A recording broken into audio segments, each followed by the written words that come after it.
I said before, I believe in our team. I do believe in our team. And we're going to work hard to make our team better. And I hope the players respond the right way. And it's not going to be for you. The fans, yes. Because if it was up to you, we're 6 foot under already. We're dead and buried and gone. Gone.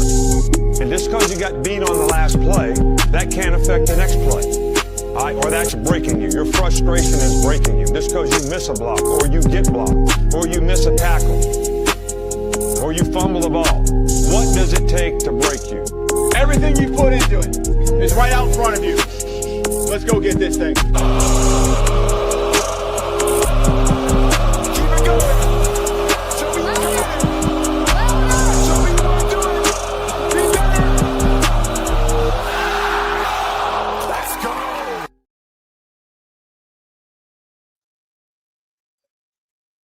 Well, good morning and good morning, good morning, good morning, good morning, and roll tide to all the Tide Nation out there. Good morning, Twister, the Wind Walker. Good morning, roll tide to you, my brother, Big Dean. What the business is, bro. Roll tide, my man, Stephen Hicks, the man that knows what the voices are saying. Good morning and roll tide. Let's get it. Let's get it, Stephen Hicks. All right, the No Mercy crew got to be in full effect because we don't want to show Pavia and the crew no mercy. No mercy at all. DSGB 84, my brother from Georgia, representing them dogs. Good morning, my brother. Good morning. I hope all is well. Good morning to my producer, Dwight, in the studio. Okay, hold up. Trying to get comfortable in this chair here. I'm not going to be on long this morning. I have a doctor's appointment, but I just wanted to come on in early and, not so much get this over with, but I just want to see my peeps before I go in there to the doctor and everything, because you all, I hope that we all motivate each other and everything. But, by me being a diabetic, I have to take it serious. And, excuse me, I have to take it serious. And I did have a little slight accident, and like I said, being a diabetic, you have to take care of yourself. So that's what I'm going in for. I don't mind making that public to anybody, and I just want to make sure that I'm good. Okay, and so good morning, Brock. Roll Tide. Yeah, let's bring the score up on Vandy. I wanna Brock, I'm starting that because it's something that I want to tell you all. Stephen again, Jeff, my main man. Oh yeah, payback. Y'all know what the word is. Somebody put it on out there. Payback on the way. I hope Vanderbilt don't think that we done forgot. No, we forgot. We ain't forgotten nothing. This. I told y'all the revenge tour started the moment right after that. That scoreboard read 0. In Athens, the revenge tour begins. This now is the revenge tour. It's the revenge tour from here on out. It's the revenge tour. Yes, sir. Yes, sir. Yes, ma'am. I hope y'all know. Let the revenge tour begin. This was never, ever, I'm going to say this for the last time. For Piano Man, this was never about Georgia. This was about starting life with Vanderbilt, because that's when the wheels begin to come off the wagon from last year. I'm just going to remind us one more time. This is when the wheels begin to come off. Okay? So I just want us to, let's get this revenge tour started, because some folks are just too darn nice. I don't forget nothing. Okay? I don't forget nothing. It's Operation Payback. Day 2. Payback. The big payback. We got to get that lick back. Get that get back. That's what we're going to do, right, LaToya? The big payback equals Pavia on his back. And that's what we're going to do. I want us to put Pavia on his back. And then, because of something that Brock just said, and I want to address that for just a few minutes. But like I said, I'm not going to be on here long this morning because I got to get to the doctor in a little bit. Good morning, Herb and Raj. What up, brothers? What's up? My brothers right there, man. Them do something serious, man. Yeah, man. Carla, what up? Yeah, Javi on his back. That's the big payback. We want to put him on his back. That's the big payback.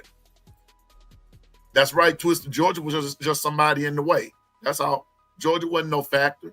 Truthful Jones, what's up? Carla Hinton, what's up? Good morning and Roll Tide. Good morning, KT. What the business is? You already know. Revenge, that's right. This is about revenge here. Got to get that get back, man. Got to get that get back. Double A, good morning, good morning, good morning to you. Good morning to you. Yeah, man. I think I told, and I had to, you already know, KT. You know what the business is. I ain't got to tell you. I ain't got to tell you. Latoya know. Double A know. Yeah. Big Dean know. Twisted the Windwalker. Everybody. When I say you know, my crew know. They know. Carla Hinton know. If Kimberly was here, Kimberly know what the business is. Y'all know what the business is. But no, like I told y'all, and I'm transparent about things, right? Truthful Jones know what the business is. We old school, you know.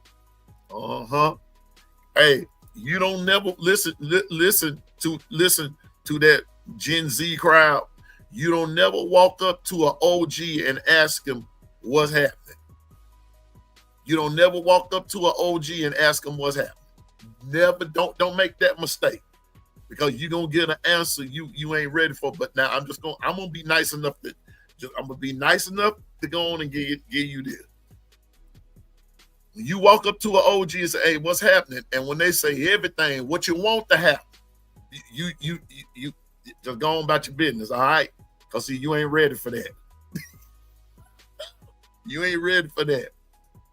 Cause one of them Gen Zers asked me, hey, I was at work one day and I was walking down the hall. This is when I was working in school. I was a school teacher and everything. And one of them came up to me and said, "Hey, Mr. Long, what's happening?" I said, "Everything, what you want to have." And then when they heard that tone in my voice, everybody got on back, everybody got on down. See, you don't never ask an OG what's happening. You don't do that. See, those just some lessons that we learned coming along the way. And one OG don't ask an older OG what's happening. You don't do that because you don't know who's behind that older OG. You don't know. So be careful. I'm telling you now, somebody go fool around and find out. Don't you go fool around and find out what's happening. Don't sell us OGs short. Smoking crew present. Where the don't give a piss crew at? Where the drinking crew at? I already know where the No Mercy crew is. I don't never have to worry about the No Mercy crew. Laid back crew don't get in effect till Twister the Windwalker get in here. You got it, Carla. Kids are raised different these days. But see, everybody in my family know what the business is. Don't fool with daddy.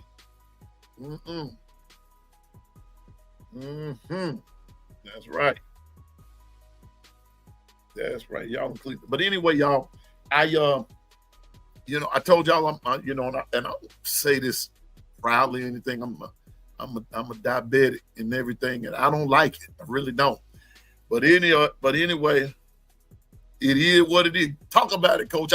Hey, Coach Al, I got a couple of minutes here. Coach Al, me and you need to have a conversation. JB, the governor is here. The governor of Discord. The governor is here. Yes, sir. What's up? Good morning, Governor. Coach Al, you got a couple of minutes, man? This yesterday, Coach Al had a cool conversation, man. And if you don't mind, I'll just for a few minutes, Coach Al, this will be about the only call I take this morning. I want to talk to Coach Al for a minute. I'm putting the link in the chat right there, Coach. I just need you to call in right quick. And just a couple of things. You and I were in a discussion yesterday. I'm gonna just cut right to the chase here, because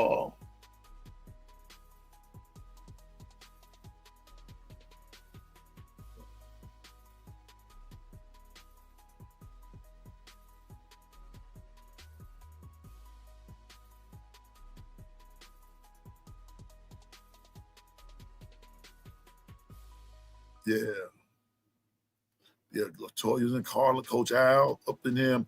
Coach Al, the link is in the chat. I just need Coach Al to call in right quick and everything. Just some things that we were talking about yesterday. And I just then plus Coach Al was at the game Saturday. Personally, he was there.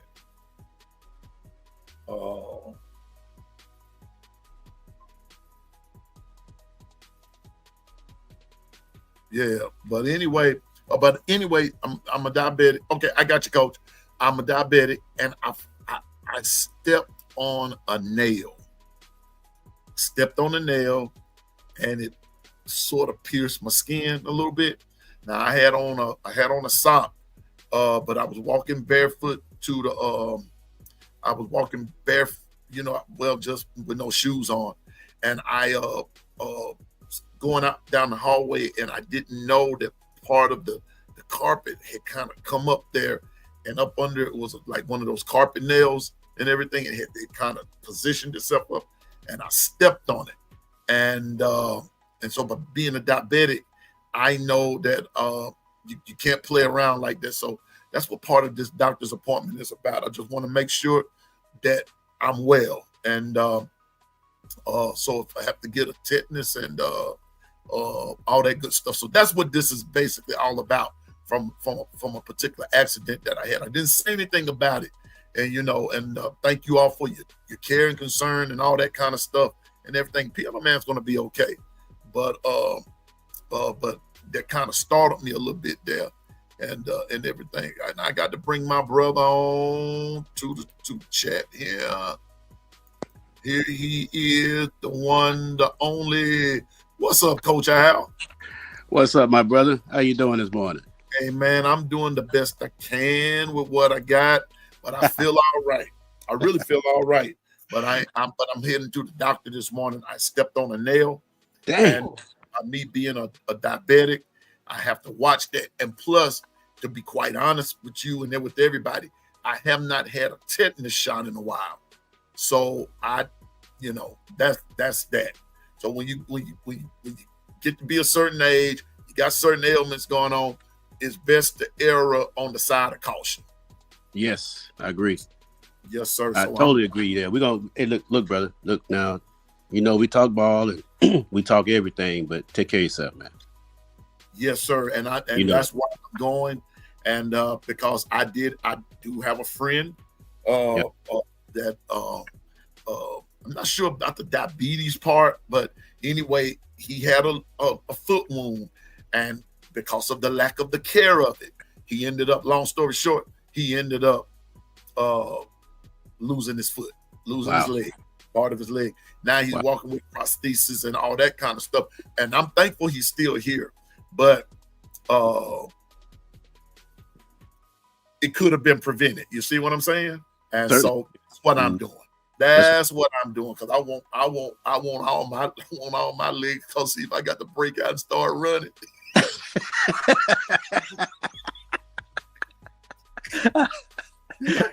Might have to hey, you can't chase some pigs like that, man. I have to break out and start running. I can hear Cat Williams now say, "Poor little Ting Ting."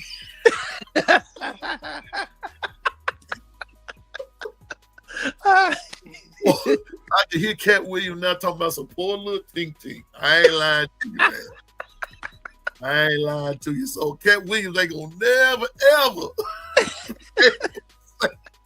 say that about Piano Man. And nobody what's up, Milton, man? We just have to have a good laugh. This Bino is here and everything. I'm known for taking something crazy, especially if it's happening to me. Yeah, I'm gonna take something so serious, and I'm gonna make a joke out of it somewhere or another. I mean, it is what it is. But bro, y'all ain't gonna never be able to say to me, Poor little Tink Tink got caught.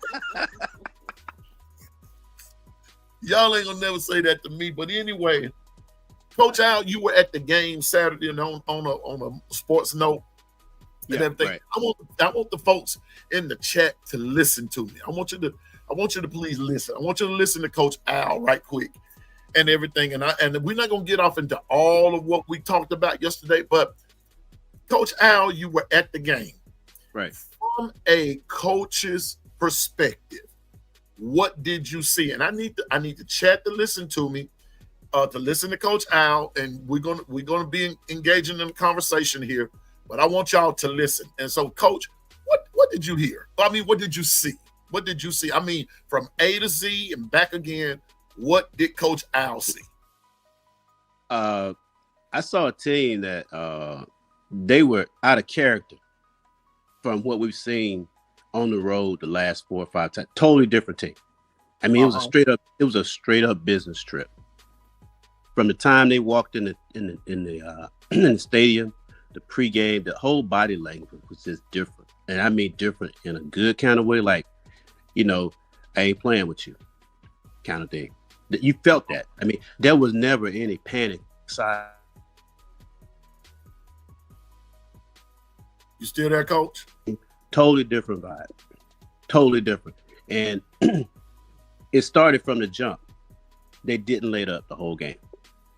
It was a different thing. Like they flipped the switch.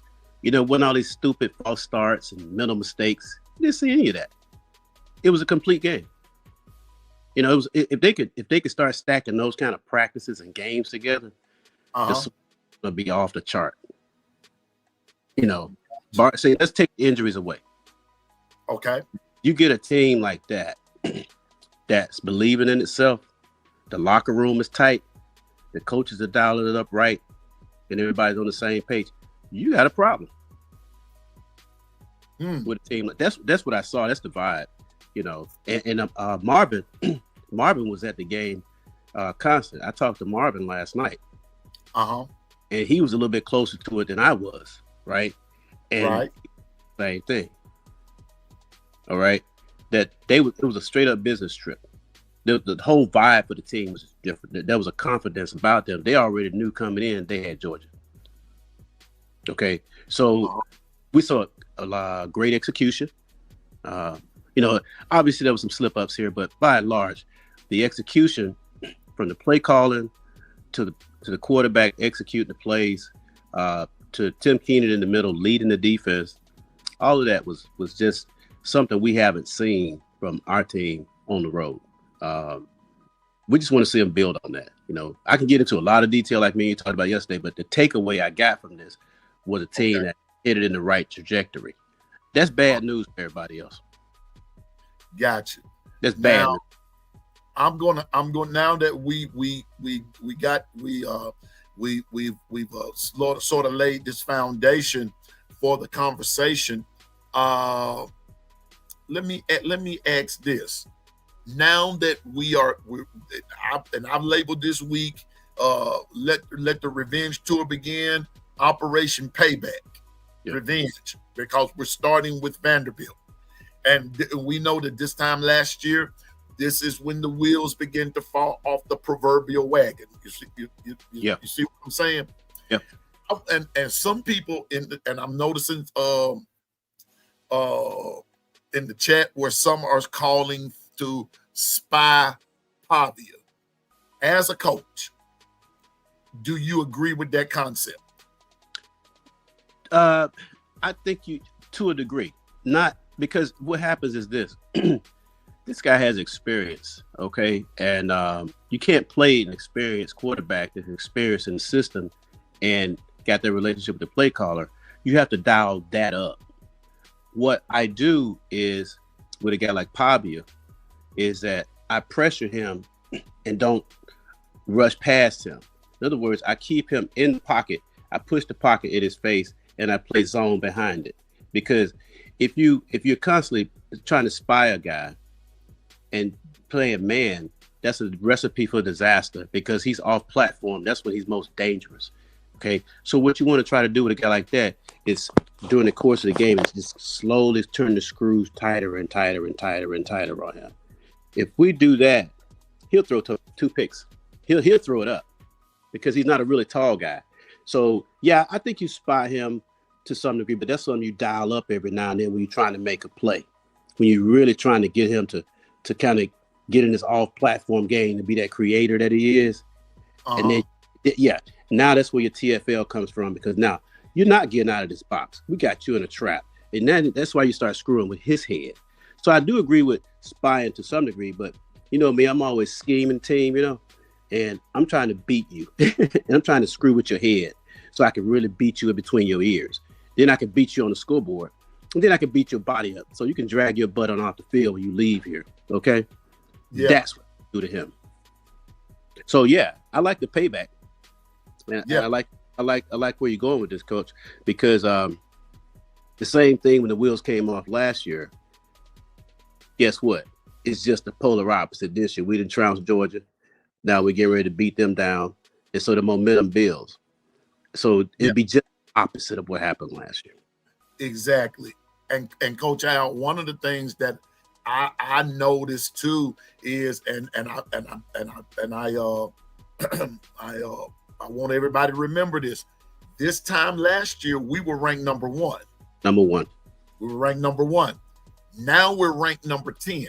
Okay. So it goes back to family. It goes back to what Coach Al says. It's the total opposite this year. Now, I believe that we're a lot focused now because that and I'm going to say this, Coach Al, and I didn't think about this yesterday, but to a certain degree, that loss to Florida State actually was a blessing in disguise. It's a blessing in disguise. Now, I know we would all love to be undefeated. I would too, and I'm pretty sure the team would. But when you're looking at it from a mental aspect, sometimes losses will make you stronger. It'll bring out a particular quality in you that you didn't think that you didn't think that you had, or it needed to come forth. So what Alabama has done coming on down the line, they've stepped their game up each game. So after the Florida State loss, there was a different element against ULM. Then after ULM win, there was a different element against Wisconsin. After the Wisconsin win, there was definitely a different vibe with Georgia. Now you've got Vanderbilt, the team that upset you last year, and I'm setting this up for something here, Coach Al. People say he ran all over us, Pavia ran all over us, blah, blah, blah, blah, blah. But sit down and think about it for a minute. They beat us by a touchdown, 41-35. They beat us by a touchdown. Now, my question is, since you talked about the vibe from last week, what do you sense now? How can I put this? Do you think they were sort of, I don't think they were looking ahead, but do you think they were also playing with this Vanderbilt game in mind as well? You mean last year or this year? Saturday night. Okay, yeah. Playing Georgia, do you think Vanderbilt was on their mind as well? Yeah, Vanderbilt, let's put it this way. They were on the clock. Okay. Like Nick Saban said all the time, you get more out of a loss than you do with a win any day. Okay. Nick Saban himself said it. You get more mileage out of a loss. Who wants to lose? Especially, I hate losing more than I like winning. You know what I mean? That being said, I think the carryover is going to be significant because the players on this team, look at all the guys that came back from last year, Piano Man, they still got that bad taste in their mouth.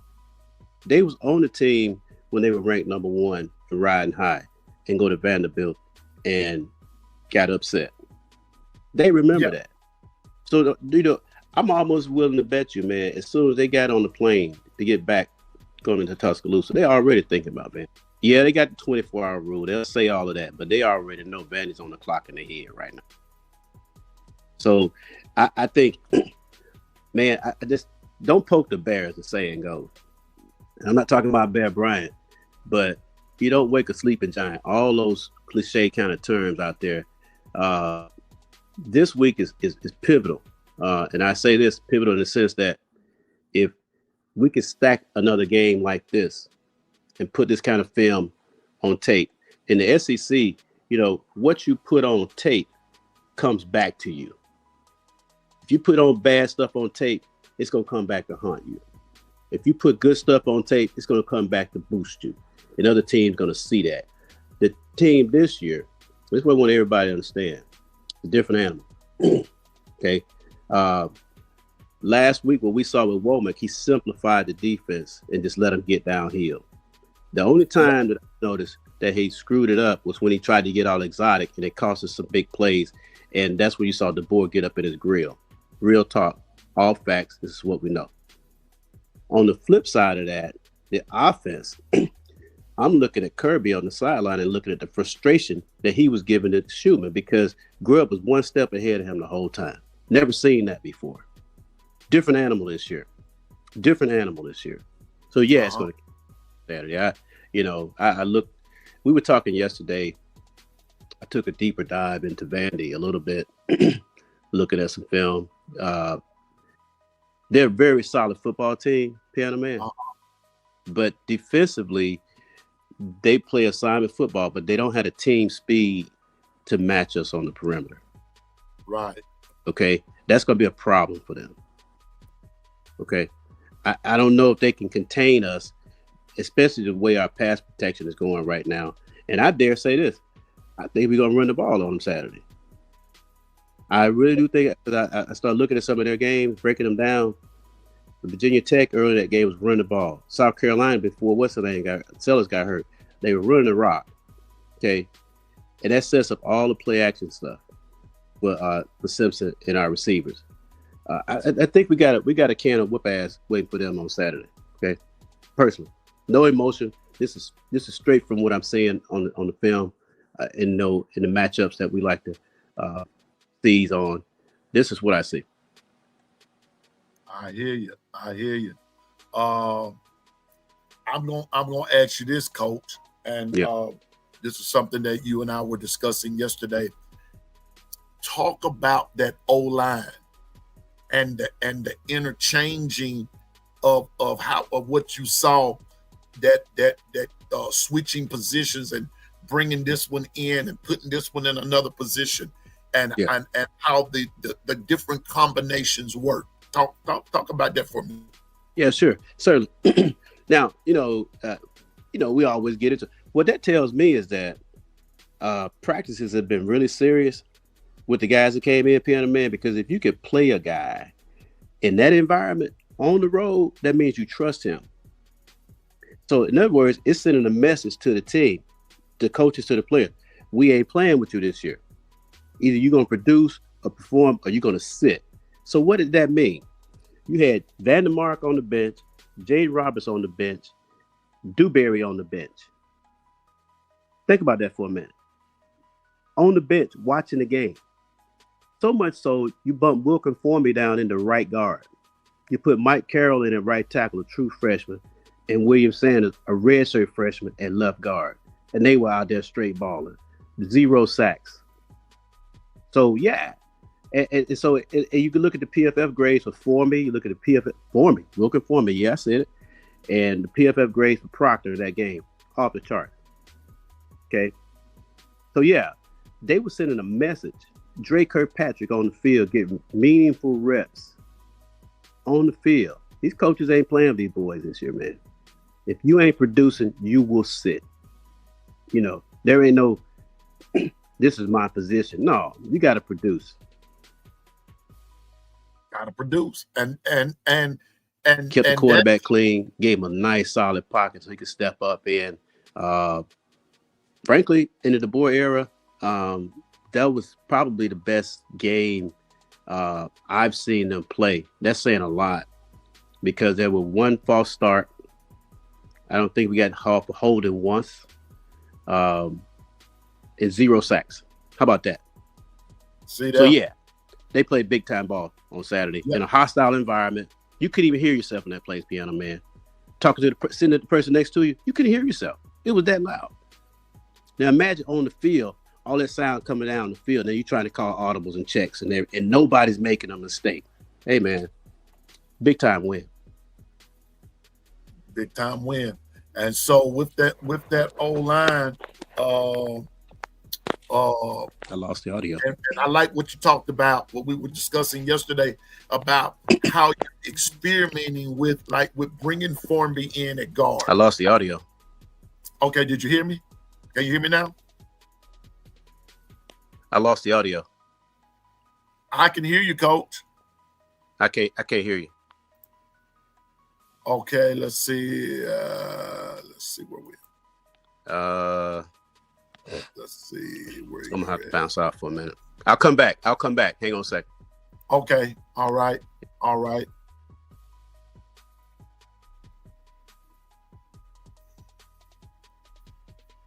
Yeah, but I just wanted you all. I wanted you all to hear that. Coach Al will be right back and everything.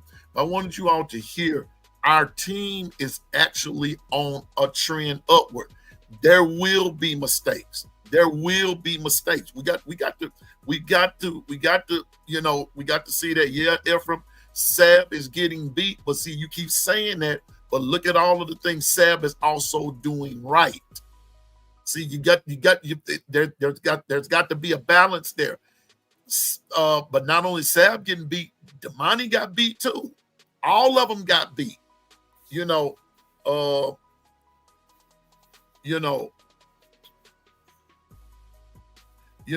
just being honest with you. See, but there will be mistakes because, like, one thing, and Coach comes back. I'm gonna put the link back up there so Coach Al can come back in.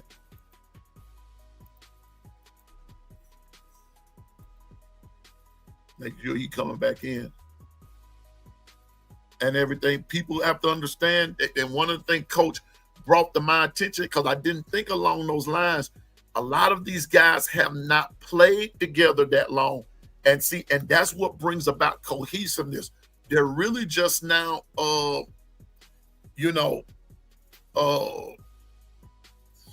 they're just now learning to play together. Damani's getting torched, and he gave up a touchdown. But Damani's problem was, okay, here we go. Here's Coach Al back. Let's bring Coach back in. Hold up. Add to this day. Okay, Coach, can you hear me now? Got you now. I'm not sure what happened. I lost connection now. I lost the audio really, but okay. Yeah. But one thing that I was one of the things that I was telling the chat is, yes, Sab is doing some things wrong, but then there's some things he's doing right too. There's got to be a balance. Damani has to learn, and I want you to talk about that Damani play that he gave up the touchdown and everything. Why was that? Yeah, that's a coaching moment, man, because pre-snap alignment is one of the things we talk about all the time. I don't know how many times I've been on the field, defensive coordinators, and yelling, get lined up, tossing guys out of practice because they don't know where to line up. But the mistakes that Damani Zay made pre-snap alignment. Okay, so let me break this down a little bit. What Georgia was trying to do, and this is what Vandy would try to do, they try to reduce the edge. This is a football term. What I mean is that they try to reduce the edge to cause a player to condense. In other words, let's say, for instance, you got 3 wide receivers to the right, tight end to the left, no wide receiver to the left. So the corner is going to reduce. Okay. And what he did was he reduced too much. So he was like right stacked over the outside shoulder of the defensive end.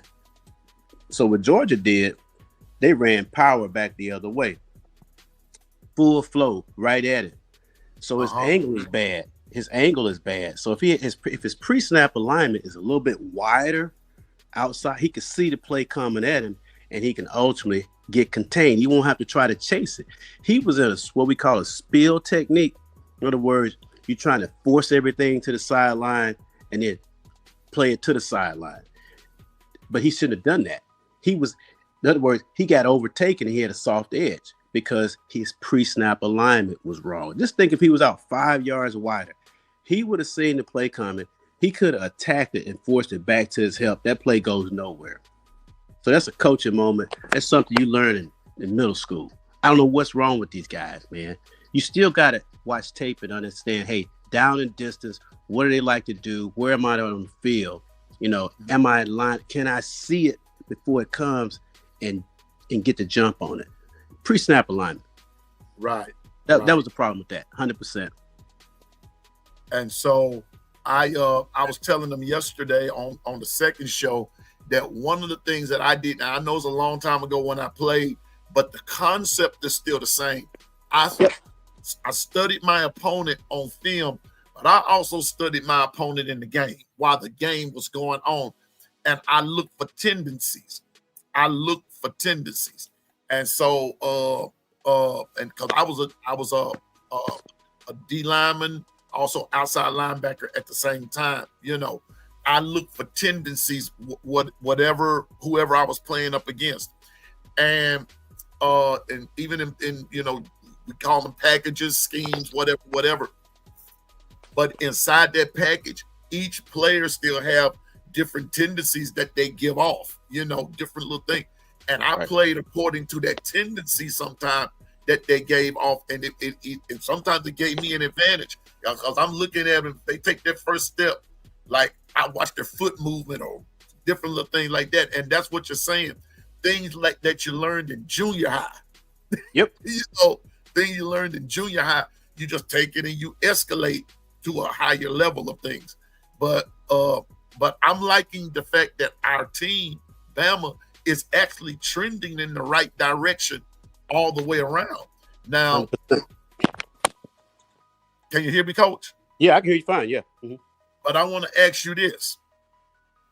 Let's talk about a couple of individuals on that defense. And let's start with Bray Hubbard. Let's start with Bray. How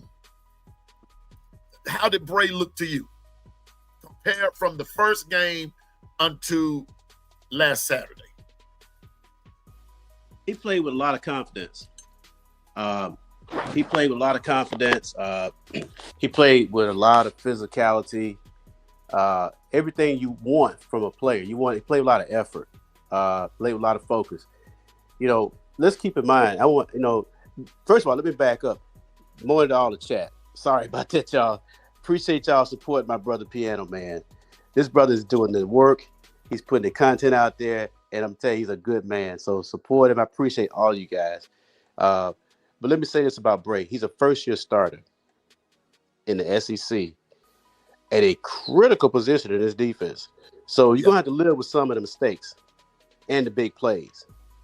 So Bray was out of position a few times on some of those big runs that Georgia got. Pre-snap alignment. He made some plays in the game. Okay? Right. But you don't give up on the guy just because he makes mistakes. You get him on the sideline, you coach him up. Now, he's going to be better for it in this game. Why do I say that? Because Vandy likes to attack the edges. Right. If you keep Vandy from attacking your edges and out leveraging you, you start to bottle the offense up, and they have to kind of change it up a little bit. So Bray played a great game. The whole team, I graded the whole team gets a great grade for me because guess what? You walk out of Athens, they hadn't lost at home in 33 years. That environment was toxically hostile toward them, and you get the win. It was a convincing win. Case closed. Drop the mic. Slam the book. It's over. It's a wrap. So Bray was a part of all of that. So I think he played great, but I was pleased that, listen, I got something to pick on you after a game like this to keep you accelerating your development. I'm not going to tell you played a perfect game. No. I'm going to show you the film. This is where you screwed up. I got to have better than that out of you. You got to expect better than that out of yourself. Keep raising the elevation of the game. That's what you do, right? Okay. Yeah. So he played great. Yeah. Okay. And I'm gonna give you a few players and you know and everything. I said Bray, Keon Sapp. Sapp was a quintessential safety, free safety. Okay, that was one play again that he would like to have back, and that was the one where he got caught looking the wrong way, and that receiver was wide open for a skinny post, and that was him. That was all him. Okay, but you know, again, you got to have a little luck in this game, and he got to drop the ball. But that was his only mistake that I saw him that I can go back and just grade him out, but he was in place in terms of pre-snap alignment and run support. He was doing all of that. He was making checks in the back end, talking to people. They don't show that on TV, but I think he was a great field. He played great. Another. I mean, I think he scores pretty high in this game.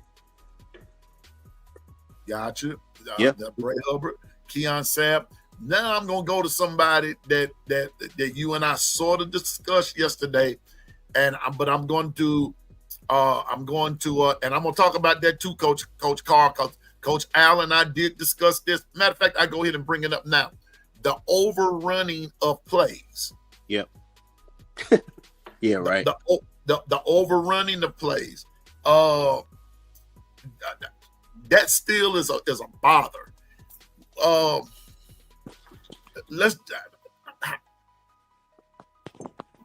Let me see. Coach Carl and I were talking about that last week, and I kind of forgot because some things are just going to happen. It's going to happen, right? But at some point or another, when does that stop, or when does that sort of slow down? You know, at what point? Yeah. Well, you know, I think some of that is on Womack and how he wants to play defense, because once you settle into your scheme, and I think Womack started doing that, the light kind of came on for him some. He started to simplify the defense, okay, and let these boys just ball out, man. Okay, and you have to force a team to beat you in what you do best. And then that's when you start pulling in, you know, the tricks. You know, you start pulling in these kind of things. You have to force a team to get you out of what you do best. So if you get comfortable in that, and the run fits, this is the biggest problem with Alabama. If you take away the explosive runs, Georgia's average per carry is somewhere like 3.2. All right? That's where our defense is coming to right now. If you can eliminate the explosive runs by pre-snap misalignment, gap integrity, and those kinds of things, and the more you play it right, the more confidence you get right. For instance, a lot of people talk about Deontay Lawson and what he is and what he's not doing, but we're playing two backers. Okay, those backers have to play off of each other. And if one guy isn't doing his job, the other guy typically has to compensate for him, or he's not going to get to where he needs to be in the fit. So it's going to make it look like nobody's doing their job. That's the thing I'm talking about right there. And it's also coming down with the safety, because they roll Bray down, and he's like a third linebacker. So he has to learn how to fit with those guys too. So you got all the gaps, all the cutback lanes covered. That's what I'm talking about. Gotcha. Yeah. So since we're on that overrunning plays, and we talked about Bray, we talked about Keon and the overrunning of the plays, let's talk about the camaraderie between Deontay Lawson, Justin Jefferson, Hill Green. Now, let's just look at those three as it relates to the combination of them. Mm-hmm. Yeah, I think that I think they got a good relationship. I do, because you're starting to see Hill Green come in and play in critical situations. He's really starting to demand more playing time, and I think that the coaches are going to see that in certain situations. He's a better fit alongside Deontay Lawson. Okay. That's exactly what I see happening right now. Because one thing, Justin Jefferson, he is who he is. But as far as a fit kind of guy, a thumper, that's not his game. That doesn't mean he's a bad player. That's just not his game. Okay. Right. So, so I think there's great chemistry there. What I like to see And we talked about this a little bit yesterday. The season, in my view, is cut up into thirds. Right. And so we're coming out of the first third of the season in a great way. We're coming into the second third of the season, okay, getting into the meat of the SEC schedule. What does it mean? You're going to have some depth. You're going to have some guys that we haven't seen on the field step up. And that starts to show up in the practice and in the practice film on how you get graded out. That is why we saw that flexibility on the O-line, bringing those guys in. That is why we saw Dre Kirkpatrick get some reps. This is why we saw Justice, the number 8, our freshman, Wolf, come in and step in for Quay Russaw, getting reps, meaningful snaps in practice and stacking good practices and looking at the film from practice. The coaches start to trust you. Now we're in the second third of the season. I believe we may see some of those younger linebackers start to get some snaps. And I'm just saying that in support of what the question you asked me about Lawson, AJ, and McGreen. I think there's a fourth guy that got to be inserted in there. You got to put him in there because injuries happen, and we're going to go through an SEC schedule. Got to have him, man. Right. Yeah. And it's actually working, Coach. It's actually going to work. Yeah, I mean, I saw him on the sideline. The linebackers like Caden Jones, those guys, those young players, man, they was losing that freaking mind talking to the older guys. When they come to the sideline, they were dapping them up, man. The juice was there, baby. Okay? It was there. Gotcha. I saw it. And Ephraim had made a statement that defense staff and players going into the second year of this scheme, seeing some of the same mistakes from both the defensive coordinators and the players. But Ephraim, that's what coach is trying to tell you. These are things that you got. These are things that's being worked on because the key word is second year. Second year. These guys haven't all played together. And Coach, you want to elaborate on that? Some stuff just take time. Yeah, exactly right. Because think about it for a second. In the second year, DeBoer has changed his whole demeanor, his approach. The guy is much more intense, outwardly intense that we can see. Secondly, we got a new inside linebackers coach this year. We got a new secondary coach this year. Okay. And that whole dynamic is actually helping. But the players, think about this. Nobody transferred. Okay. And now, and holding guys accountable. Coach. Yeah. I said he's gone from ice cream trucks to getting in guys' face. Whole different mentality. He's having to learn how to coach in the SEC. So you got to give coach some time to grow too, and his team to adjust and grow with him. We're watching it right before our eyes. And what happens is this: winning big, meaningful games when the time counts. You get a lot of mileage as a coach out of kids, of players, to get buy-in. When everybody starts winning, everybody starts buying in. When the wheels come off, everybody in the locker room's talking. Coach has got a problem. Okay. So I say this is a pivotal game. And it's not so much I want to beat them 24-17. The spread is 10. I want to beat them by 20 to make a statement to that locker room and everybody else in that building. Screw everybody else. We balling. Screw everybody else. Y'all can talk all you want. This is what I'm saying from the inside. You know, if I'm doing this, if this is my team, if I'm on the teams I've been on, it's us against them. Y'all don't like us, fine. We're going to beat your face in anyway. So I see the chemistry building. This win, this Saturday is critical. This Saturday is critical. And I'm going to say this and come to Coach Carl just said, I'm going to show this. Hold up. Wait a minute. Here we go. Wait a minute. Do the star here. Well, wait a minute. Coach Carl just said something important. And let me just take this off. Let me take this off right quick. Let me take this off. Let me take all these stars off. Hold up. Coach Carl just said something, and I wanted to address it too. Well, let me go back to live. Maybe I can find it.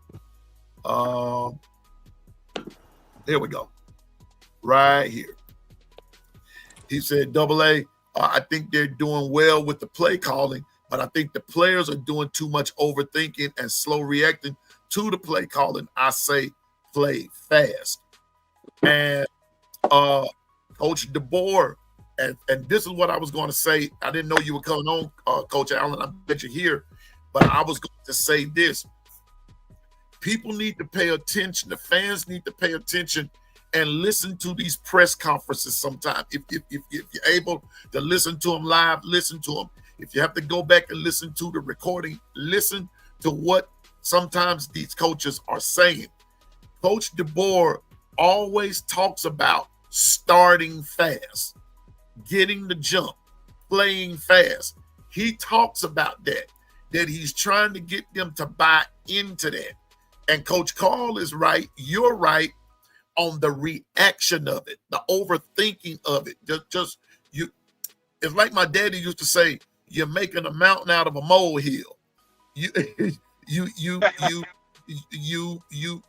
turning something small into something big, and it's not that hard at all. Playing fast, starting fast, get the jump on them. Before they know it, they're down 24-0. You see what I'm saying? And that can happen on both offense and defense. But it goes back to like what you said. Know your position. Know what the player's calling for. Line up right. All that kind of stuff. That's a part of playing fast. You know something, Piano Man? This is what last year hurt us. We were not against Vanderbilt. We were coming downhill Saturday against Georgia. I mean, we was cutting it loose. You could see it, the collisions. You could hear them on the field.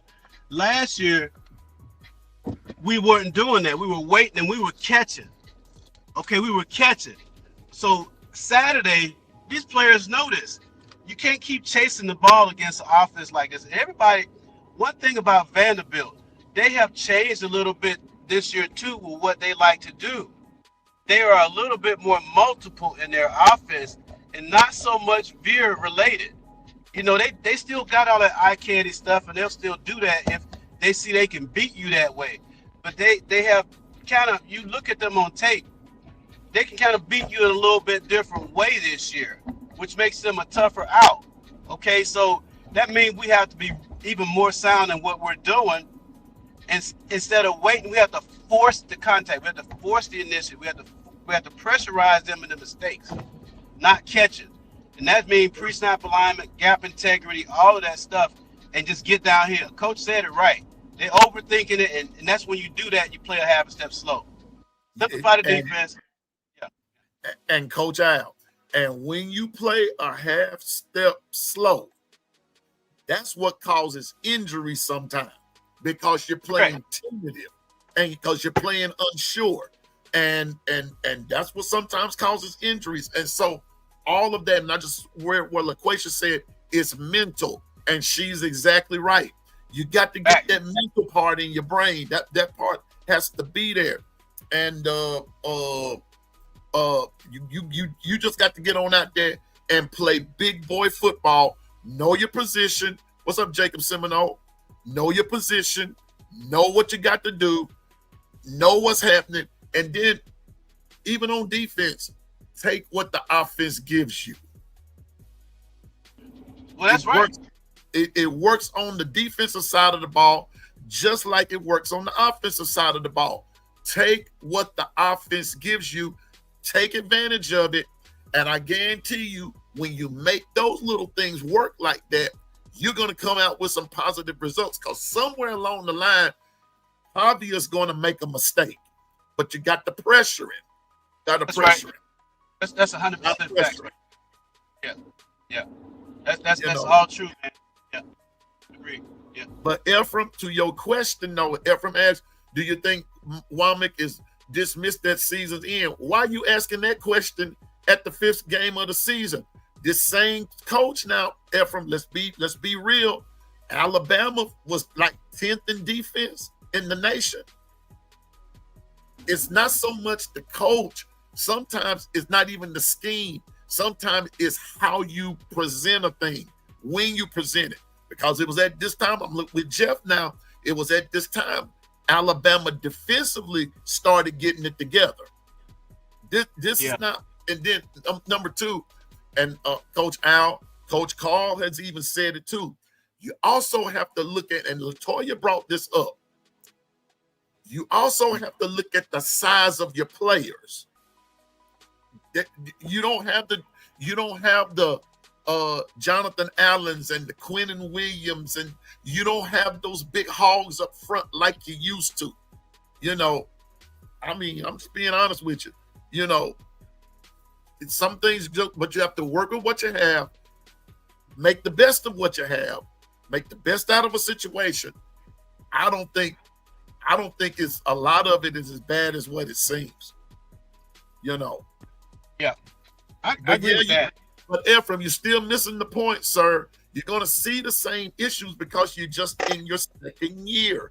And don't compare his time to Saban's time, because there's a lot of water has been under the bridge since 2007. Yeah, 2007. Now, Ephraim, since you want to go there, Saban hadn't won a championship since 2020 himself. So come on now, let's be fair. Let's be fair. I know but they're winning, sir. They're winning. They're winning. So I would be the first to say, I could see it if Alabama was 1-4. Then 3-1, and you just beat the number 3 team, number 14, wherever Georgia was. You just beat them in Georgia. Give it time. You know, so. Hey, Piano Man, I'm going to say this and I got to bounce. I would say this to Effort. Keep your doubts. They are warranted. To me, Alabama, I think this, Piano Man, going into the Georgia game, I gave us a 40% chance of winning that game. Okay? Mm-hmm. And what I saw was a team that was totally out of character. Like I said, they flipped the switch somewhere. That means the practices have been good. Last week's practice, the game against Wisconsin, all that was building. Football is like that. You have to stack practices. You have to stack reps. You have to stack plays. You have to stack games. They have to prove it to us, the fan base, that they are for real. That's why I say this game Saturday is pivotal for a lot of reasons. We have to make a statement. It's not so much for the polls. It's not so much for the fans. It's for the psyche in that room. Say, oh, yeah, this is working. So now you can get ready for the second third of the season to keep the buy-in for the guys who's not getting as much burn so they can practice harder to give us the looks we need in practice, so practice tempo can be game-like tempo so we can keep elevating. So, yeah, keep your doubts. Keep your doubts. That's all good until they prove you wrong. And in my opinion, they're trending in the right direction. I'm going to tell you like this. I'm one of the few who said I'm more worried about Vandy than I am Georgia. So guess what? I was 100% on board and saying we're going to beat Georgia. I wasn't even worried about it. Georgia has a mental block. Georgia has a mental block when it comes to playing Alabama. And like I told y'all yesterday, and Coach, I told you, I could tell when Georgia had checked out. Georgia checked out early in that game. And they were doing it. Kirby was doing everything he could do just to keep them holding on. Just to keep them holding on. Because that game was about to get out of hand. It was about to get out of hand. I'm just being honest with y'all. But,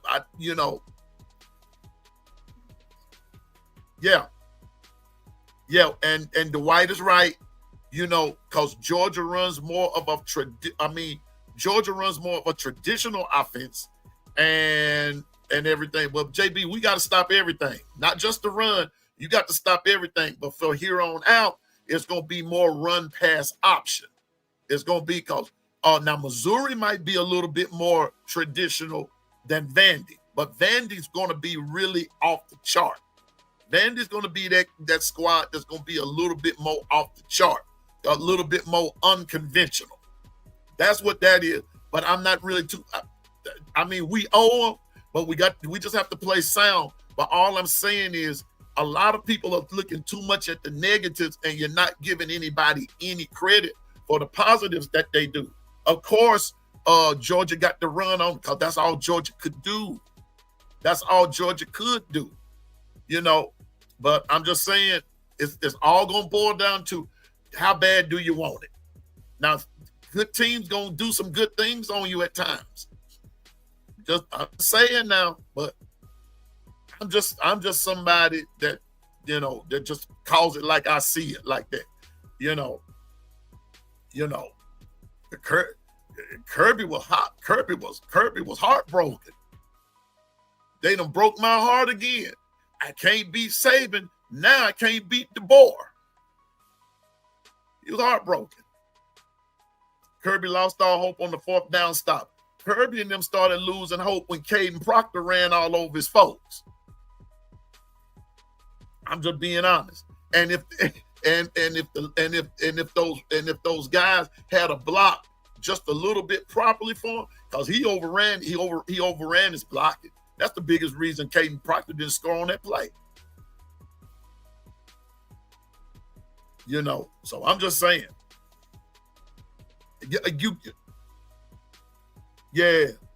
Oh yeah, Governor. Kirby wants to win that game more than the players could see. Because in his heart, he know he got the, I hate to use this term, he know that the monkey's on his back. He knows that. So anyway, y'all, I got to go. I got to be at the doctor in the next few minutes. But I'll be back on this evening, and we'll finish this conversation. I want to thank Coach Al for coming, Coach Carr, Governor, 401k crew, the No Mercy crew, all the other crews, and all that kind of stuff. Yeah, Proctor cursed Kirby. That play hurt his feelings. Yeah, that play hurt a lot of folks' feelings. It really did. But we're going to talk more about it. I'll come back on this evening and stay on for about an hour because I got a busy evening. But yeah, well, Ephraim, you preaching to the choir. We've all said that, but it's going to take time. And without those two natties, and that's the quote of the day. Without the two natties, Kirby could be in the same conversation as James Franklin. You can't win the big one. And guess what? The big ones are always against Bama. So all I'm saying is, everybody, Bama's trending in the right direction. But what I don't want to see this week is for anybody to get comfortable, anybody to get complacent, because you can't have a revengeful spirit and you be complacent. You got to be ready to come with the come on. So with that being said, that's our show for this morning. And I want us to have a great day. Y'all pray for me at the doctor. I'm on my way there like as we speak. And we'll be back this evening. I'll let you know when you get the alert, the notification of my doctor, of the show this evening. All right. Roll Tide, everybody. And just remember, stay focused, drive, and go forward in the name of the Lord. And remember, you can do all things through Christ to give you strength. I promise you that you can. All right. So with that being said, we don't have to say forget them hedges anymore, because Ty Simpson was putting one in his mouth and was parading around Sanford Stadium. So forget them Commodores, except for the Commodores that be singing Brick House. I always love them. But forget them Vanderbilt Commodores and all the ships that come over here on. We got something for you next. Everybody have a great day. Buster, 3-stroke Charlie, 4-stroke Fred, and Billy. I'll holler at y'all. Hope to see you at the doctor's office so we can all tell the doctor what's wrong with us. Thank you, Coach Carr, for always checking in. Big ups to you. Roll Tide, everybody. Piano Man is out, and he's on his way to see the doctor. I'll see y'all later on.